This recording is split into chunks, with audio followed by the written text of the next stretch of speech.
大家好，歡迎返嚟閱讀講書人。今日我會介紹一本關於人類點樣做決策嘅經典著作《快思慢考》。喺我哋開始之前，我想先講下呢本書嘅作者康納曼。佢係一位以色列裔美國心理學家，2002年獲頒諾貝爾經濟學獎。你可能會覺得奇怪，一個心理學家點解會攞到經濟學獎呢？正正就係因為佢將心理學嘅洞察力帶入咗經濟學嘅領域，創立咗行為經濟學呢一門新嘅學科，顛覆咗傳統經濟學入面人係理性呢一個基本假設。康納曼用咗幾十年嘅時間研究人類嘅判斷同決策，而呢本書就係佢畢生研究嘅結晶。佢寫呢本書嘅目的唔係要教你點樣賺錢，而係要話你知你嘅大腦點樣呃緊你，而你又點樣可以喺被呃嘅過程入面多一啲清醒嘅空間細啲。呢本書分做5個部分，我會同你慢慢拆解。第一部分講嘅係2個系統。康納曼喺書入面提出，我哋嘅大腦入面有2套思考系統，佢叫佢哋做系統1同系統2。系統1係快嘅、直覺嘅、自動嘅，唔使點用力嘅；系統2係慢嘅，需要專注嘅，要計算嘅，要推理嘅。作者話，系統1係我哋日常生活入面用得最多嘅系統，佢幫我哋瞬間辨認出面前嘅人係邊個，聽到一句說話嘅語氣係開心定嬲，見到一個簡單嘅加減數可以即刻答出嚟。系統1係無意識咁運作嘅，你唔使刻意去啟動佢，佢自己就會行。但係系統2就唔同啦，當有人問你17乘24等於幾多嘅時候，你嘅系統1會即刻話你知，呢個係一條乘數題，但係佢答唔到正確答案。呢個時候你嘅系統2就要出手，你要專注，你要喺腦入面做運算，你要花精神。系統2係懶惰嘅，佢唔中意出手。康納曼話，大部分嘅時候系統2都係處於一種半休眠嘅狀態，淨係得系統1喺度不停咁運作，產生印象、直覺、感覺。如果系統1覺得一切都可以處理，佢就唔會去叫醒系統2。只有當系統1遇到佢處理唔到嘅嘢，或者發現有啲嘢唔對路嘅時候，先會將問題交俾系統2。你可能會問，咁有咩問題呢？系統1又快又省力，唔係幾好攞。問題就係，系統1好多時都會出錯，而且佢出錯嘅方式係有規律，同時可以預測嘅。更麻煩嘅係，系統1唔會知道自己出錯咗，佢會好有信心咁俾一個答案你，而你又會好自然咁信佢。系統2本來應該係一個把關者，但係因為系統2太懶，佢好多時都唔會去複核系統1俾出嚟嘅答案。書入面講，我哋嘅大腦有一個特性，就係中意用最少嘅認知資源去解決問題。呢個特性令我哋喺大部分嘅日常情景入面都可以運作得幾好，但係喺一啲需要深思熟慮嘅情況下，就會導致嚴重嘅判斷錯誤。就等我哋而家停一停，諗一諗，你今日做過嘅決定入面，有幾多個係你真係用心諗過先做嘅？定係大部分都係靠直覺、靠習慣、靠系統1自動波咁搞掂？你可能會發現，由朝早着咩衫、食咩早餐，到下晝點解應承咗同事一個你根本唔想做嘅要求，呢啲全部都係系統1喺度話事。而系統2呢，佢可能淨係得喺你做緊嘢嗰陣，幫你集中精神處理一下複雜嘅任務，其他時間佢基本上都係喺度休息。康納曼喺書入面舉咗一個好經典嘅例子，佢話，你試下睇住下面呢個描述，史提夫好內向，中意一個人睇書，好有條理，注重細節。咁你估史提夫嘅職業係咩？圖書管理員定係農夫？大部分人嘅系統1會即刻話圖書管理員，因為呢個描述太似我哋心目中圖書管理員嘅形象。但係如果你叫系統2去諗一諗，你就會發現喺社會入面，農夫嘅數量遠遠多過圖書管理員。就算農夫入面只有一小部分係內向嘅，佢嘅絕對數量都可能多過所有內向嘅圖書管理員加埋。呢個就係系統1嘅一個典型錯誤，佢會用代表性去判斷，而忽略咗基礎概率。講到呢度，我想帶出一個更重要概念，就係認知放鬆。書入面講，當一樣嘢令你覺得熟悉，令你覺得容易處理嘅時候，你嘅系統1就會產生一種舒服嘅感覺。康納曼叫呢種感覺做認知放鬆，而認知放鬆會令你更容易相信眼前嘅資訊。相反，如果一樣嘢令你覺得陌生、難以理解，你就會產生認知緊張，變得更加警惕。呢個聽落好似好合理，但問題係認知放鬆係可以被操控嘅。例如，如果你將一句說話用一個清晰嘅字體印出嚟，人哋就會更容易相信佢。如果你將同一句說話用一個模糊嘅字體印出嚟，人哋就會比較容易懷疑佢。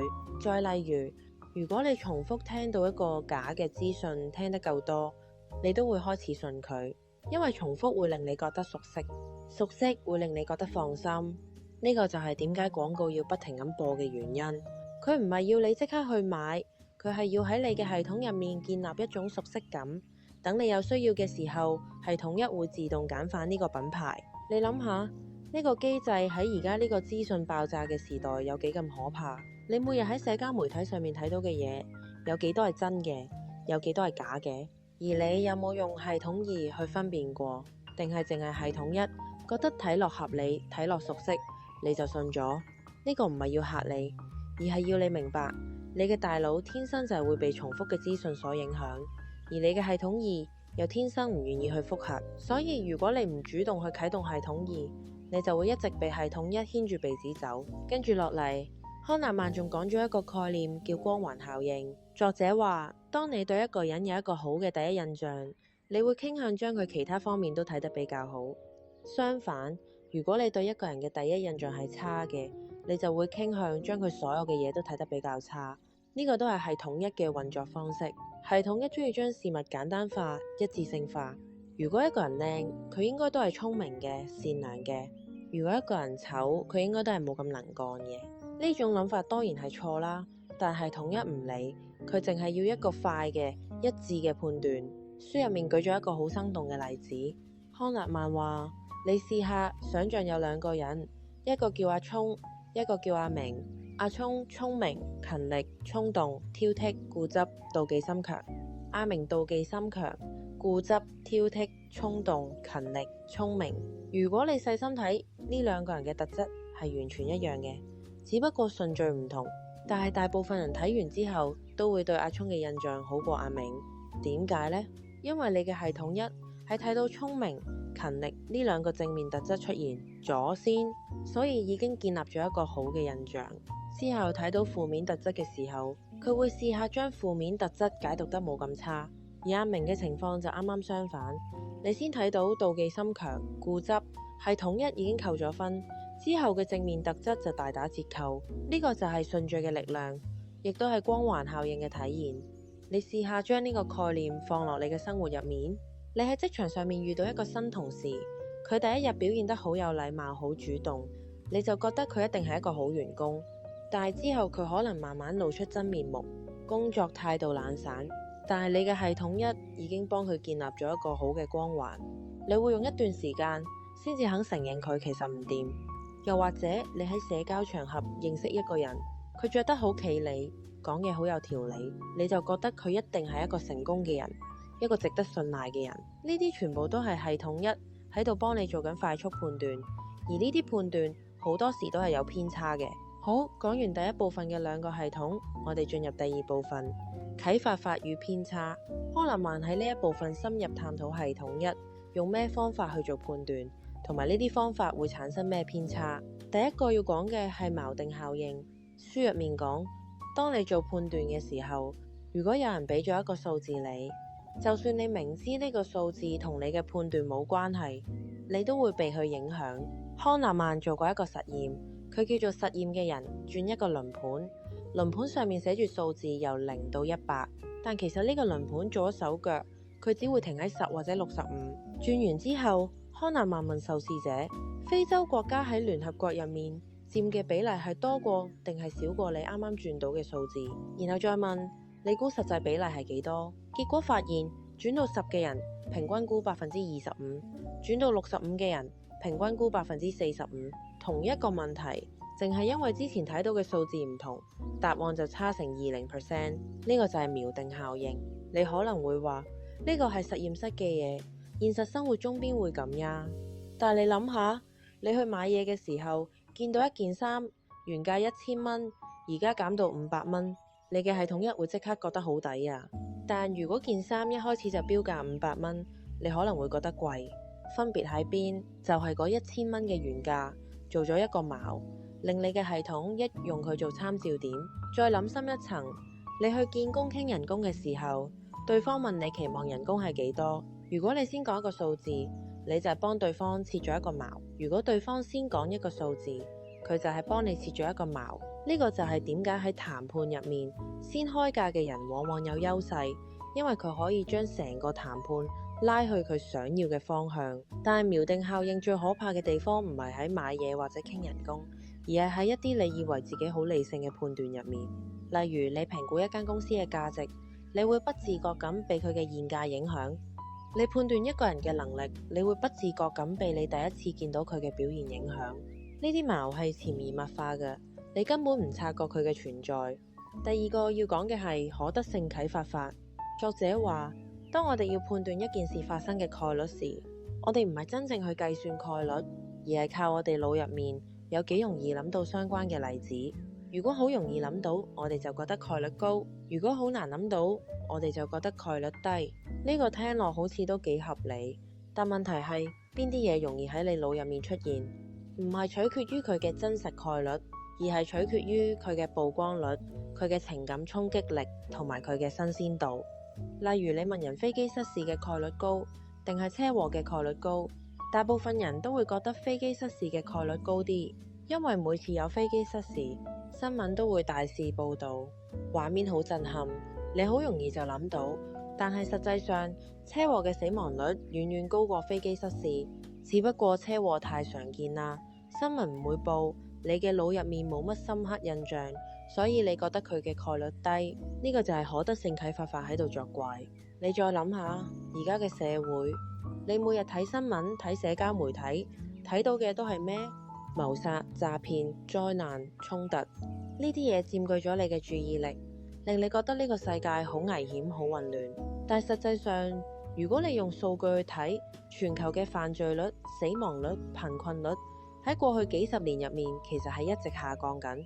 你嘅系統一被可得性啟發法呃咗，令你對世界嘅認知同現實之間產生咗巨大嘅落差。呢個唔係話你蠢，只係你嘅大腦就係咁設計嘅。但如果你知道自己有呢個認知偏差，你就可以有意識咁去數據，去用系統而複核，而唔係單靠感覺去判斷。康納曼仲講咗一個好重要嘅概念，叫小數定律。呢個聽落好似好學術，但其實好簡單。書入面講，我哋嘅系統一好中意喺隨機嘅事件入面顯規律，就算一個現象只係純粹嘅巧合，我哋都會覺得佢背後一定有原因。例如你擲硬幣擲咗5次都係公，你嘅系統一就會覺得下一次擲字嘅概率高啲。但實際上每次擲硬幣都係獨立事件，之前擲咩完全唔影響下一次。呢個就係所謂嘅賭徒謬誤。再舉一個例子，有一間學校某一年嘅畢業生入大學嘅比率特別高，校長覺得係因為佢哋嘅教學方法好。但係康納曼話，如果樣本數夠大，呢種波動係正常嘅。你淨係睇一間學校一年嘅數據，根本唔足以得出任何結論。可能嗰年特別多好學生，可能嗰年嘅試題特別容易，可能純粹係運氣。但係我哋嘅系統一唔理呢啲，佢一定要到一個因果關係，一定要到一個解釋。呢個就係小數定律嘅陷阱。我哋用太少嘅樣本去推斷太大嘅結論。你將呢個概念放落投資市場入面，有啲人買基金，見到一隻基金舊年升咗3成，就覺得呢隻基金好掂，基金經理好叻。但係你諗下，一年嘅表現能夠代表 DeFi 咩？可能嗰年個市好，所有基金都升，可能嗰隻基金夠膽搏，高風險高回報，啱啱好俾佢搏中。你用1年嘅數據去判斷一個基金經理嘅能力，就好似你擲咗5次硬幣都係公，就覺得呢個硬幣係神聖嘅一樣。呢個唔係投資，而係迷信。真正理性嘅投資者會用系統二去分析長期數據，去理解風險調整後嘅回報，去考慮樣本係咪足夠大。但係呢種分析好耗精神，系統二又懶，所以大部分人最後都係靠系統一做決定，然後輸錢。講到呢度，我想你反思一下，你人生入面有幾多個判斷係建立喺太少嘅樣本之上呢？你對某個人有偏見，係唔係因為你淨係遇過一兩個同類型嘅人，而佢哋咁啱都令你失望？你對某個行業嘅睇法，係唔係因為你淨係聽過一兩個故事？你對某個國家嘅印象，係唔係因為你淨係睇過幾則新聞？如果你誠實咁答呢個問題，你可能會發現你嘅好多判斷都係建立喺好脆弱嘅基礎之上。好，我哋進入第三部分，過度自信。康納曼喺呢一部分探討一個好普遍嘅現象，就係人類普遍高估自己嘅認知能力。書入面講，我哋有一種強烈嘅傾向，就係覺得自己理解發生緊嘅嘢，覺得自己可以預測未來。但係實際上，我哋嘅理解能力同預測能力都遠遠冇我哋以為咁高。康納曼提出咗一個概念，叫理解過去嘅錯覺。作者話，當一件事發生咗之後，我哋會覺得呢件事嘅發生係必然，係可以解釋嘅。我哋會喺事後到各種各樣嘅原因去說明點解會咁。但係康納曼指出，呢種事後嘅理解其實係一種錯覺，因為喺事前有太多嘅可能性，太多嘅不確定性，你根本冇辦法預測邊一個會發生。只係當結果出咗嚟之後，你嘅系統一會自動將嗰條通往結果嘅路徑串連起嚟，令你覺得一切都好合理。呢個就係所謂嘅後見之明偏差。你回想下2008年金融海嘯之後，有好多書好多文章去分析金融海嘯嘅成因，講到頭頭是道，好似所有人都應該預見到咁。但係喺海嘯發生之前，有幾多人真係預測到？而嗰少數預測到嘅人，可能只係咁啱講中，下次再嚟一次，佢未必可以再預測到。但係我哋嘅系統一唔理呢啲，佢淨係要一個合理嘅故事。有咗故事，世界就變得可以理解，人就覺得安全。康納曼仲講咗一個好重要嘅概念，叫專家直覺嘅有效性。佢話直覺唔係萬能嘅，喺一啲有規律、有快速回饋嘅環境入面，直覺可以好準。例如象棋大師可以喺幾秒鐘之內判斷出棋局嘅形勢，因為佢睇過無數嘅棋局。佢嘅系統一已經建立咗龐大嘅模式庫。消防員可以喺火場入面直覺咁感知到危險，因為佢有豐富嘅實戰經驗。呢啲直覺係有效嘅，因為佢哋建立喺大量有質素嘅經驗上面。但係喺一啲冇規律、冇快速回饋嘅環境入面，直覺就唔可靠啦。例如股票市場，康納曼話股票市場嘅短期走勢基本上係隨機嘅，但係好多分析師都覺得自己可以預測。佢做過一個研究，分析咗一批基金經理嘅表現，發現佢哋嘅選股能力同擲硬幣冇分別。某一年表現好嘅基金經理，下一年未必好。但係呢啲基金經理自己就覺得佢哋有技巧、有眼光，呢個就係過度自信嘅表現。你諗下，呢個概念對你嘅生活有咩啟示？你可能會覺得自己對某啲嘢好有直覺，例如你覺得自己識揀股、識揀伴侶、識揀員工。但係你問自己一個問題，你嘅直覺有冇經過系統性嘅驗證？你有冇記錄低你每次嘅判斷，然後同實際結果做比較？定係你淨係記住嗰啲估中咗嘅，唔記得嗰啲估錯嘅？如果你冇做過呢種驗證，你嘅自信就好可能只係一種錯覺。康納曼仲提到一個概念叫規劃謬誤。書入面講，當人哋去規劃一個項目嘅時候，佢哋會系統性地低估所需嘅時間同成本。呢個唔係因為佢哋唔專業，而係因為佢哋用咗一種由內而外嘅思考方式。佢哋淨係諗緊自己要做嘅步驟，而忽略咗外面各種可能發生嘅意外、延誤同阻礙。康納曼建議，要解決規劃謬誤，應該用參考類別預測法，即係話你唔好淨係諗自己嘅計劃，你要去類似嘅項目，睇下佢哋平均用咗幾多時間、幾多錢，然後用呢個平均數做你嘅基準。你回想下，你自己有冇試過規劃謬誤？你可能計劃話3個月之內學識一種新語言，結果1年都學唔識。你可能計劃話1個月之內完成一個報告，結果拖到最後一日先開始。你可能計劃屋企裝修3個月就搞掂，結果搞咗大半年都未完工。呢啲都係規劃謬誤嘅體現。你嘅系統一太樂觀，佢建構咗一個理想嘅劇本，而系統二又冇去挑戰呢個劇本。如果你知道自己有呢個傾向，你下次做計劃嘅時候就可以主動去問，類似嘅計劃其他人通常用幾多時間，有咩可能出錯嘅地方。